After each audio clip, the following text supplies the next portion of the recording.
Missions Pulse. Know God's heart, join His mission. I do talk to many people who feel this kind of sense of pessimism. Can Gen Z be used to fulfill the Great Commission? And where is the mission zeal of the great missionary legends of the past? In your opinion, what are you seeing? Are you seeing God at work? Can you give us a testimony of how you are seeing an optimistic view, perhaps, of the state of missions at present? Yeah, I'd love to do that. Certainly, my optimism is rooted in the fact that I've read the Bible and I know where this ends. I know that Revelation 7:9 vision, where John is able to look into heaven and see heaven as heaven will someday be, I know that will come to pass.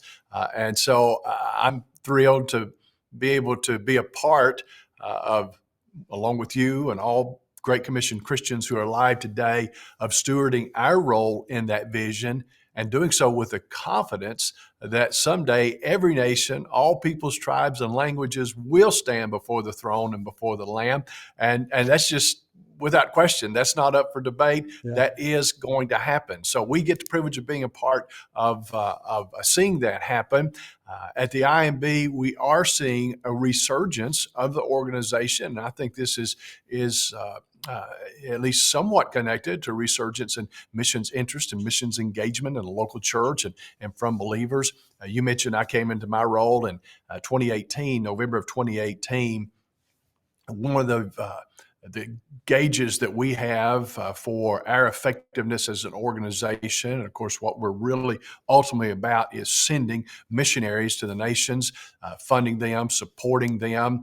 So how many people do we have in that what we call our appointment pipeline, our candidate pipeline, who are going to be going to the nations? Back in 2018, when I came into my role, we had about 85 people in our career missionary pipeline. If you add up the other categories, midterm service, like our 2-year journeyman program, or an ISC midterm program, lots of different categories for sending here at the IMB. But there was just over 200 people all in all who were in that missionary sending pipeline.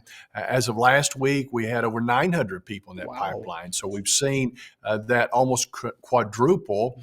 And we also are seeing more people giving to support those missionaries and the mission work than ever before. We had our best financial year in the history of the organization. We just closed our fiscal year back in the end of September. And so again, just a resurging of interest and of engagement. Obviously some challenges with the pandemic and volunteers getting out, but we're continuing to see those career missionaries or those midterm, 1 year, 2 year commitments where a quarantine on the front end of 10 days or 2 weeks where you can enter in, that would discourage, it would obliterate a volunteer trip that lasts 2 weeks. But for people who are going to live overseas for an extended period of time, the windows of opportunity continue to be open, and we're seeing the Lord move. Missions Pulse. Know God's heart, join His mission. This podcast is powered by Within Reach Global. Subscribe, watch, and listen on YouTube today. Visit missionspulse.com.